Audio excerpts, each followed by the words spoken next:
LEGO Marvel 76281 X-Men X-Jet has been on shelves for 2 months as of this recording, and while it's fair to say it had a pretty cold reception, mostly due to the high price tag and low piece count, I wanted to take a fresh look at it and see if I agree with the negative comments it's received.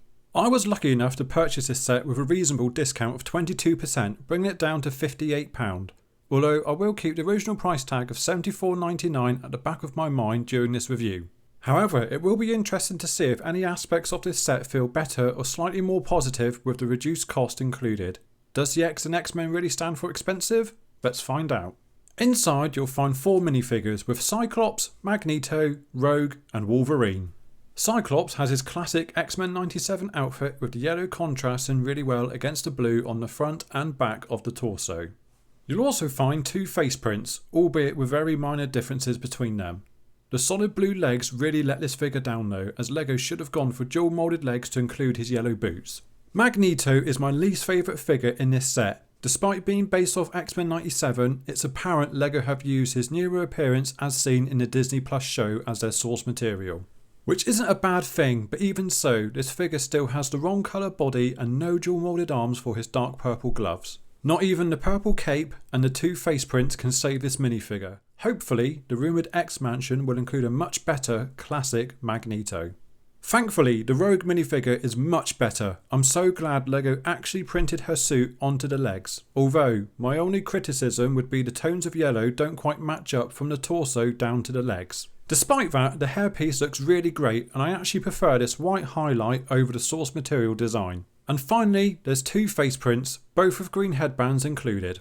As for the final minifigure, Wolverine is surprisingly and unfortunately quite different to the recent Marvel minifigure Series 2 version. For starters, there's no dual moulded legs as well as no printing on the arms. They even have different printed heads, and a hairpiece is also included with the minifigure series version.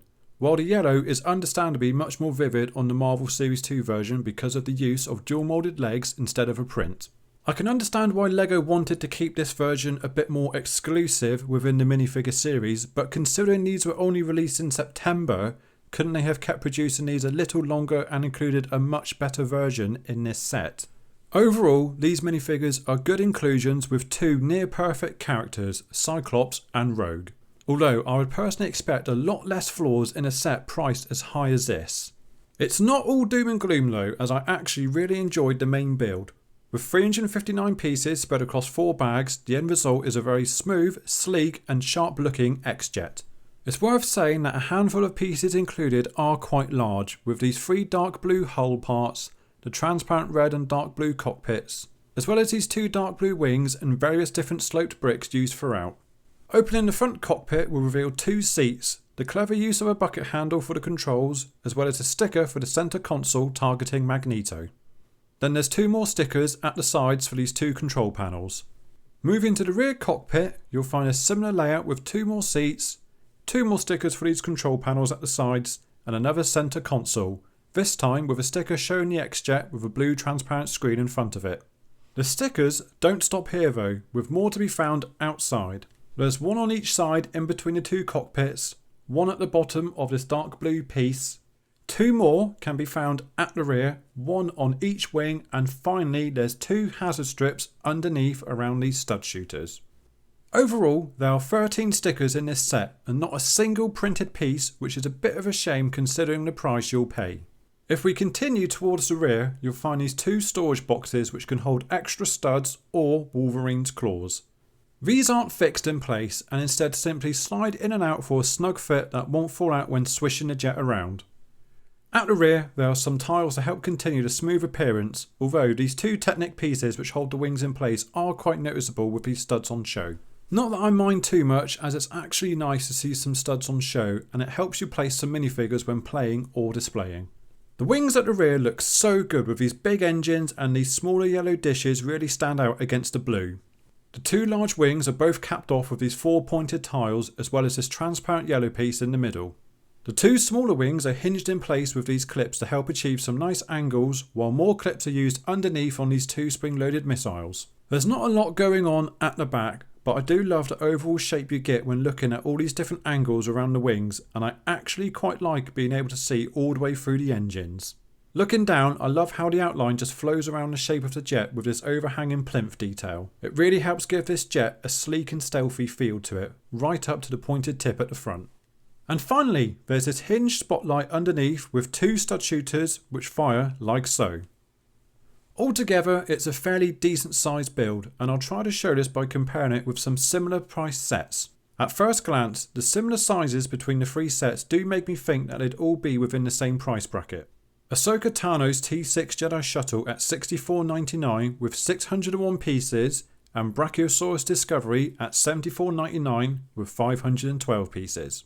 For £10 less, the Jedi Shuttle has the same number of minifigures with an extra 242 pieces. However, this set does use a lot smaller pieces and not nearly as many larger ones as the X-Jet. While the Brachiosaurus Discovery has 153 more pieces than the X-Jet, it only has 3 minifigures, and of course a lot of the price is absorbed with this massive dinosaur mould. Seeing these 3 sets together does kind of soften the high price of the X-Jet, but only by a smidge.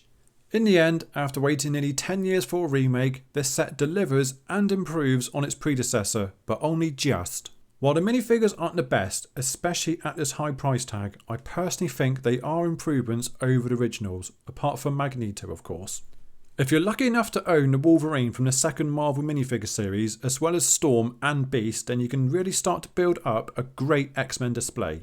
As for the build, the finished product looks so smooth and sharp, while the little pops of colour contrast so vividly. With plenty of play features and space for the figures included, I really did enjoy this build at the price I paid for it. Despite all these positives, I don't think I can recommend this set at the full retail price. I can't put my finger on why it costs what it does. Maybe it's a handful of larger pieces included, or the dreaded Disney tax. Either way, I'd personally recommend at least trying to get 20% off your purchase before buying.